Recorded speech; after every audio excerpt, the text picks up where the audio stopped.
It's recording anytime. Still a couple.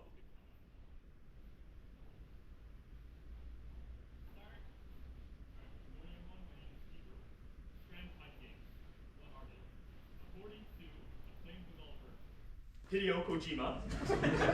It is a new type of genre that is characterized by games' inclusion of social elements for players to achieve a common goal. The only game currently in this genre is Death Stranding. Upon its release, it had many flaws. This is where the Convergence comes in. The Convergence is a first-person, Strand-type FPS co-op game where players find themselves in the transitory land of the Nexus. Players must traverse the land and reach its core while fighting enemies known as angels. Angels have the ability to send players back to their starting point if given the chance. While traversing through the level, each decision you make will directly affect another player's world. For example, destroying a wall, killing an enemy, or interacting with an item may indirectly affect another player's chance of success. So how does this translate? So how will this game be successful in this market, and how does this translate into the Blue Ocean approach? By eliminating the need for a narrative-driven story, it encourages players to create their own unique player narrative-driven experiences. By also removing the package delivery system, it completely changes the theme and aesthetic of the game. By reducing the amount of walking and running that players have to perform during gameplay, it allows for more emphasis of the FPS combat and destructible environment.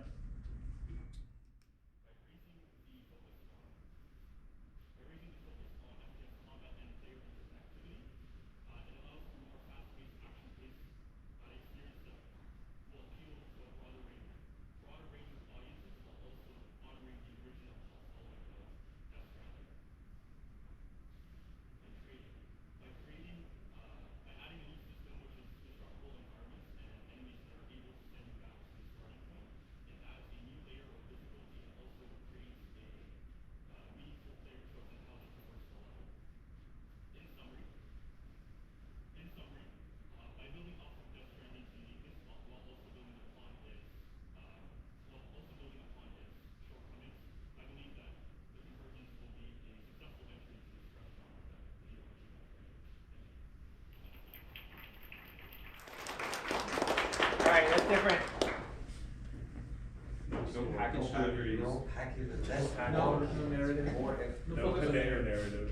Okay, so you're making his game, but as far as possible from him. Yes. Is it still a Strand type game? Yeah, is it still? Well, he characterized. Before you do, choose next person, please. Sorry. Oh, Mariana. Okay. So. Well, he defines the genre as a game where it's based off of social element where players achieve a certain goal through social elements. So, for example, in the game, right, whenever a player builds a structure, that structure has a chance to show up in another player's world, therefore helping them traverse the harsh landscape that he created. You said Strand type games plural. What are the other Strand type games? Director's cut and standard. It's the same game. That's why I chose it. There's no competition. Second one is coming next. Okay, so is it still a Death Stranding game if you remove narrative and package delivery and walking? In Death Stranding, there is a narrative. Mostly cutscenes. Okay. Okay, so I would argue that you should have taken an FPS genre and then add Death Stranding stuff to it. Okay. That would have made a better leap of justification. In my idea, I was like, oh, Derek's not going to expect this, choosing a genre that only has one game in it.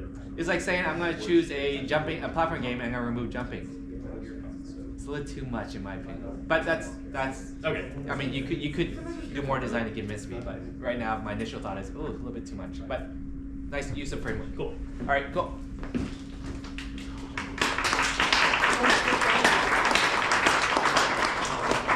Oh my god, I didn't even speak. Hey, that's me. Okay. Hello everyone, so I'm here to talk about Misfortunes Adventures of Frankie. So it's pretty much action and adventure horror-based game, and it's going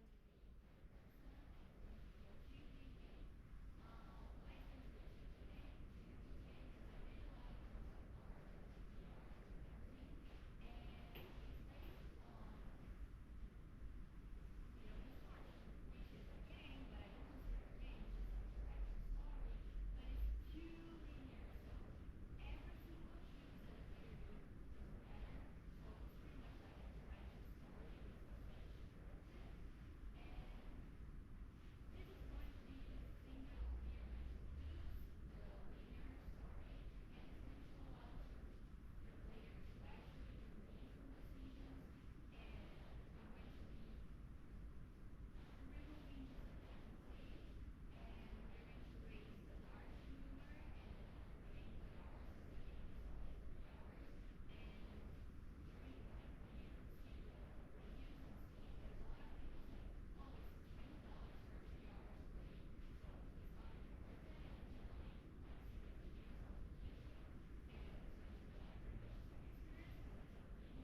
much because of the time. Okay, so what's so different about this game?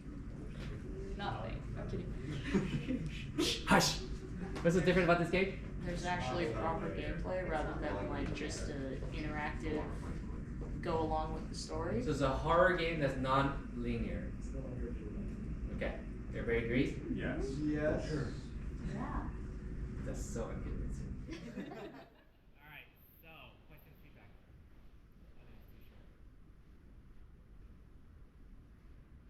I'm really worried you want to increase gameplay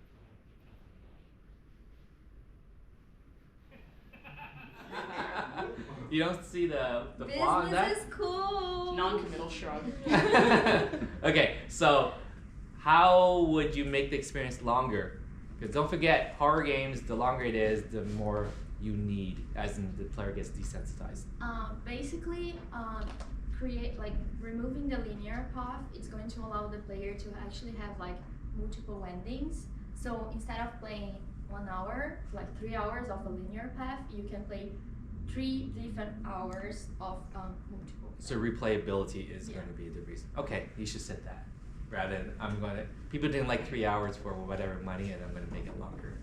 So replayability is probably the best way to explain it. So, alright, cool. Who's next? So did I ask you to choose? No, I didn't. Who's next? Who wants to be, choose? Henry. Alright, who's got time? We're all gonna time. Oh, I like that. I like that. Wait, so do you want 1 minute, 2 minute, 3 minute? 2:33. So is everyone gonna time him? I'll do it. I'm encouraging this. Every time, just everybody just raise the hand. Let me see Luca raise his hand. Hey, Henry, 2:33. Yes. And cut me off at 3:15. Alright. You're done.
For my Blue Ocean framework, I based everything off of Dark Souls 3.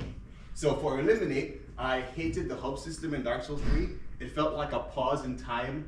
Like when you would go onto the bonfire, you'd have to go back to the Firekeeper to level up. I think everything should just happen in the open world rather than you having to break and then go back to the hub to go talk to someone. The next thing I want to eliminate is the unique class system or weapon system in Dark Souls 3 where everyone has like their own unique R1 and stuff. I think as a player, Archangel Michael should be the weapon. It should be its own weapon. Continue. He should be his own weapon so that the player can feel like an actual leader of the Archangels who actually drove Lucifer out of heaven. Traditional saving. You would save by the sitting at the bonfire. In this game, in Fallen, you would have something called a soul fragment. And soul fragments are given to you periodically throughout the entire experience. And wherever you are, if you have one, since it's like a little connection to heaven, not an actual gateway, just a little connection, you can then save wherever you want to be. To raise, I love the idea that Dark Souls 3 has this sense of exploration. Like you have invisible walls, invisible bridges, and you can literally basically go wherever you want and find whatever you need in like different items and different special things. To create the combat system, I want to implement a super armor, frontal guard, shore hits, and perfect blocks. Just to touch on the shore hits and perfect blocks. When they hit, it will create a little mini domain just to add some more experience that they're actual angels actually like clashing against each other. And overall, combat, wall running, fluidity, unique skill tree. And next thing is saving and soul fragments.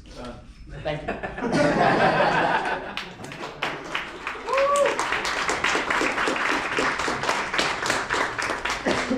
Admit it, you like to tell him that there's a thank you, right? You want to choose the next person? Yeah, Who's it? Rob. Okay, so what's so different about this game? You can save anywhere. No, is it? You save You anywhere? definitely can save anywhere if you have a soul If fragment. you have the, soul fragment. so you could hoard it, right? Yeah, also no hub, you're all like in the open world. Yeah. You don't have to pause to go back to the hub to upgrade or anything. Okay. It's all. My biggest question is, if you're an angel, why do you need to wall run? You can fly. You lost your divinity, so you don't have access to it. I You would have to- assume that angels in purgatory aren't exactly peak angel. You You know? still fly. No. He's lost his divinity. Yeah, he's lost his The divinity. He the doesn't have entire it thing about fallen angels is that they usually don't have their wings. Yeah. But they can still fly. Have you seen Lucifer? anymore. Okay. Actually, Anything yes. else you want to pick apart? Maybe later. Okay. I assume- I'll think about it tonight. I'll spend all night thinking about it. Okay.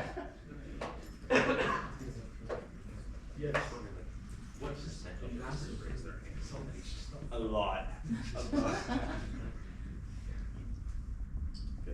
So my name is Robert. I'll be talking about my Blue Ocean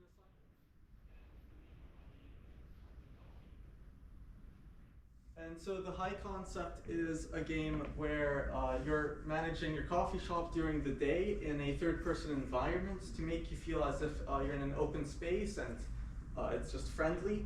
And then in the nighttime, you go out into the jungle and you try and gather coffee while trying to avoid prey. While you're doing that, it's a first-person experience to make you feel as if anything might come out from the dark, and it's just this would create the game in the genre of adventure and horror. And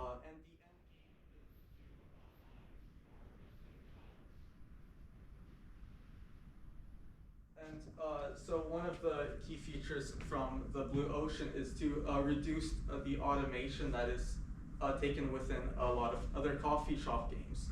And so a lot of the work you're going to do is going to be just having to do it without having the automation to help you do it. The other key features are eliminate. So we're going to eliminate cash. Since this is going to be a bartering game, we're just going to take away cash. And so you're going to trade your coffee with the customers for weapons, medicine.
What was the time, Henry? 2 minutes and 37 seconds. Alright, could you choose the next person? Alright, what's so different about this game? I can purchase weapons with coffee. Yeah. Yeah. Okay. That's okay. That's it? So you would buy the game because of that? Yeah, Yeah. pretty much. I'll do it.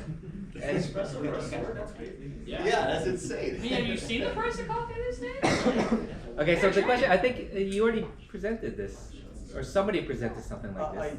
I did, but I thought it was we're adding a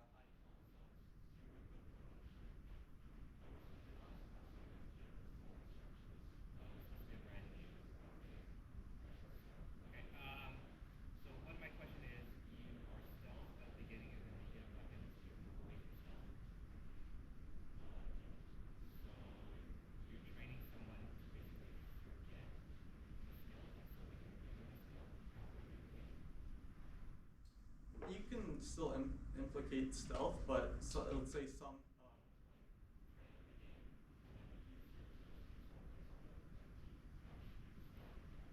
Make weapons that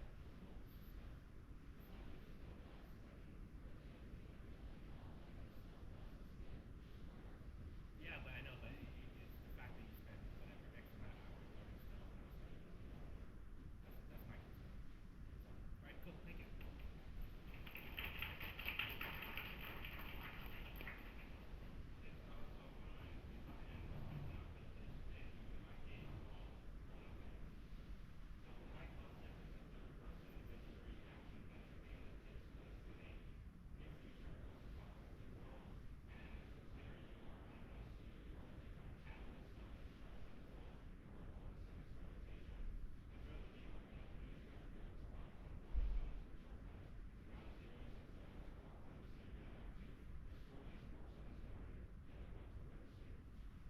So for the story, the hero will awaken having no memory at all of what really happened, and throughout the game, you're going to have to rediscover who you are as a player, or as the hero, and then also find out what happened to the world, why it's in this current state, and how you're involved with the whole mess of it.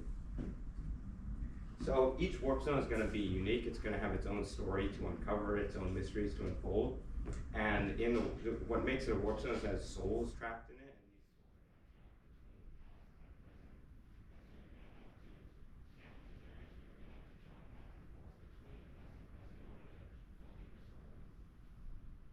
And so for the combat, it is going to have regular combat like shooting and moving, but there's going to be time-related abilities that you can use.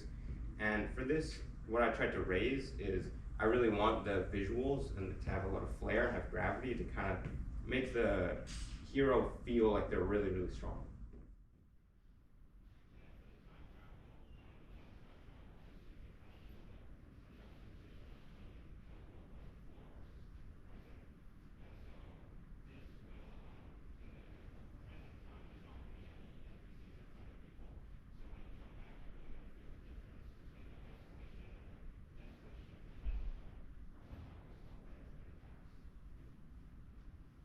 And so the reason I think my game would stand out is because the time travel aspect is something that is very deeply integrated into the actual gameplay. It's completely necessary to progress in the game, but the pacing isn't going to be too fast or too slow because you're going to basically choose when you want to go back and when you want to go forward. And for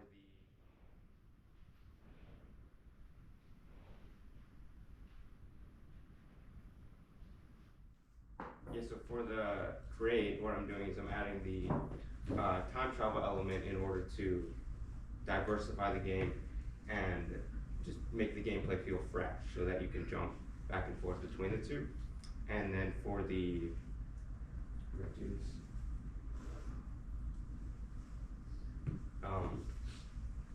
so for the raise, sorry.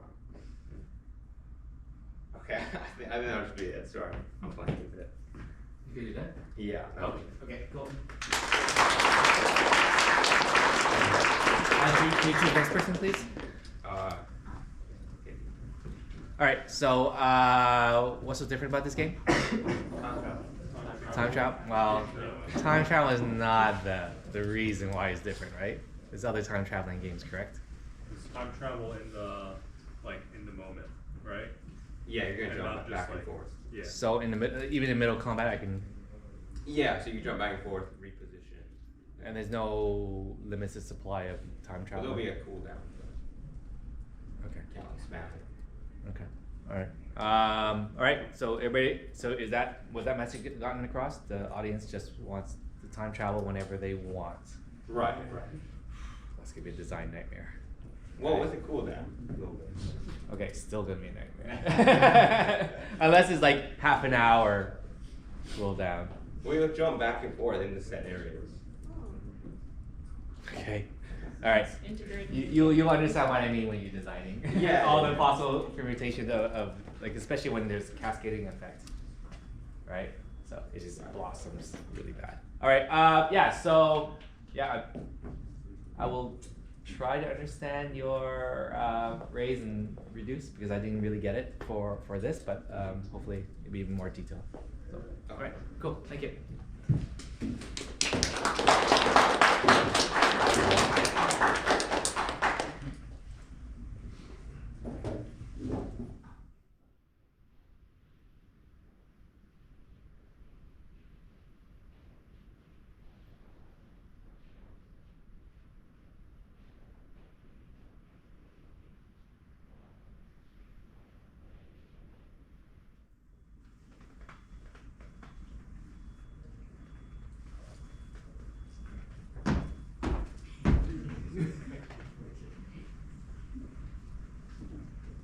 Okay, so I'm going to introduce my game Want God.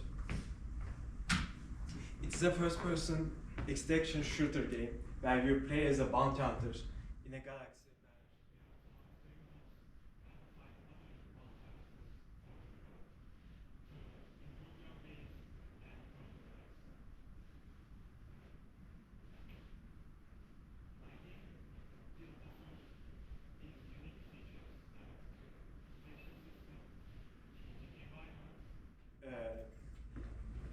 Players as bosses as a new feature divided by Blue Ocean. First, I will eliminate the current endgame from similar games in this genre. Currently, they only allow you to maximize your stats and improve your base. And after completing all the quests, you are literally done with the game. So I want to improve this by eliminating the current endgame. I will reduce the complexity in these games by reducing the quest amount and the inventory system. It will be more direct, it will give more information while maintaining the depth of the game. So players can still experience the knowledge and gain the experience to do stuff while do not have to look at the Wikipedia for these games. I will raise the player interaction by making players can also play as bosses. Currently, there are some similar systems in these games where you play as less powerful enemies, but I want them to play as also bosses. And also, you will be given more battles with these players. Currently, you will mostly do PvEs, but I want to focus more on PvPs. First, I will create a new endgame by not just maximizing the stats and your base, but conquer other spaces as well. You can play this game after maximizing your stats. You will enjoy your new equipment more often. I will create changing environments. You will have more meaningful decisions to make when you are deployed to these worlds. You will have to choose gears, weapons, and that kind of stuff. And I will create a faction system to make players interact with more, compete with each other more. That's my presentation. Thank you for listening.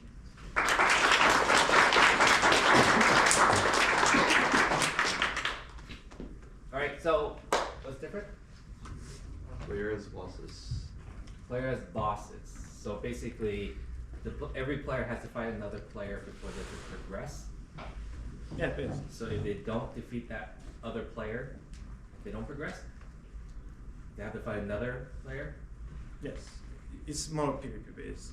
Okay. But you will have a chance to play as a player or the boss. So It's like a PvE game with with more of an integrated form of PvP rather than, oh, it's a PvE game, but there's also an arena where you can fight other people and yes, that's that's it. the extension genre. Okay. All right. So the thing that I was thinking about when you max out your stats Yes. and then you continue playing the game, Yes. the only way the player can get better is through mechanical skills. Like they have to be more faster reaction, create new techniques and stuff like that, right? They will improve, with the faction system, they will have to like see in the real time that like this place is conquered by this amount of people. So I will divide the factions like not really like thousands of people, but like maybe hundreds of people, and then make players feel like more impactful after they conquer that land. Like Okay. So you still have to conquer land, or i.e. factions. yeah, they have to keep the land, so they have to keep fighting. Defend and also try to conquer.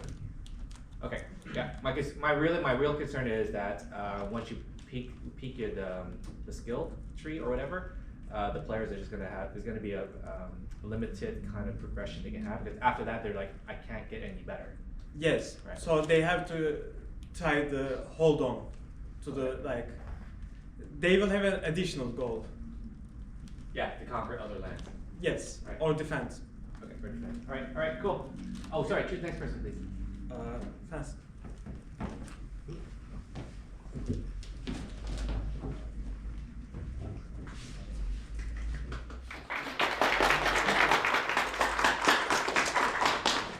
Need energy, just clap or stand up and clap. Hey, close this slide too. Thank you. Hands up for those who haven't presented yet.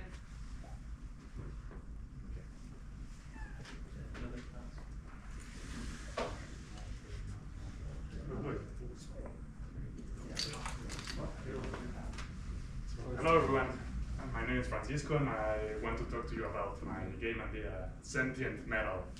So the high concept for this game is a third-person massive multiplayer online where the setting is in a distant future where humanity has been wiped out and all that remains are these sentient machines that have interconnected themselves into a virtual world called the Machine Realm. So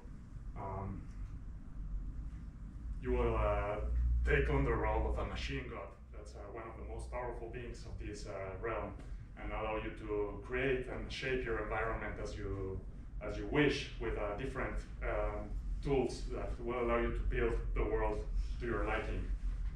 You'll be able to edit quests and also create a character to play through this world in an RPG-like fashion. So you'll have all the player progression, leveling up, getting new abilities, crafting weapons, and some intense combat also with a heavy emphasis on timing and strategy. You'll also be able to create NPCs, so you'll be able to populate the world with different characters and enemies. So what's interesting about this game is that it's a heavy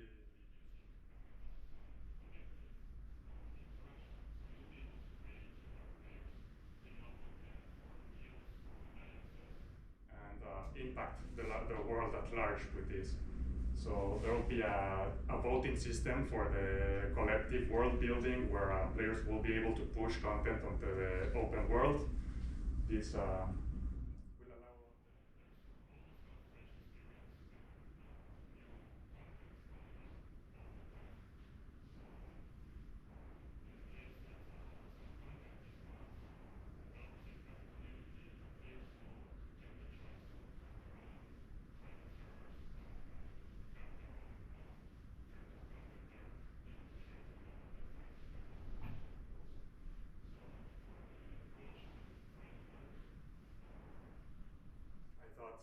to eliminate the major open world design and putting this into the player's hands as a way to make the games more immersive, more attractive for different kinds of players as well, and a way to keep the content fresh all of the time. To raise the standards, I would add some powerful AI to the NPCs to help players create diverse characters with different personalities as well as different enemies. I would have to create different world building tools, character editing tools, as well as a quest editor to allow players to give life to this world. And I would also reduce the larger open world size, since players would be able to link their own open worlds. This would not need to be as large as the general open world games. So thank you all for your time. This is my presentation.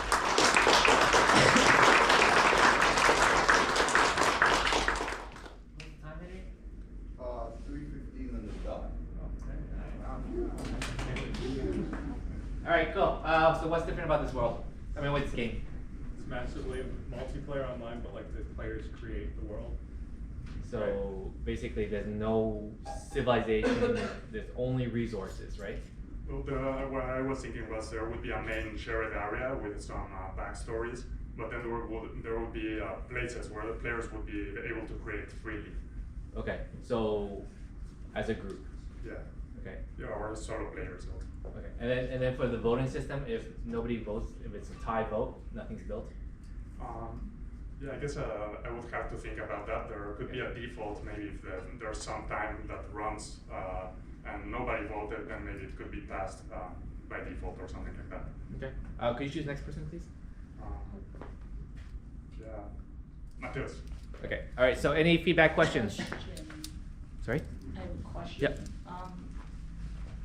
Just throughout demonstrating this, I kind of just came to the assumption that most of the gameplay external from the actual like world editor part would probably be in like a hub of some kind, because it's just, you say like creating these other worlds, and it's like, is there somewhere where you could like play other people's worlds? Yeah. The idea would be that like you have an editor, so you create, and then you get to play that content yourself as well, or share it with your friends and bring them into your world. That was a little confusing for me because you allowed the player to create anything in the world, but then you also create an editor. Shouldn't So it's like a sandbox? it should be over there?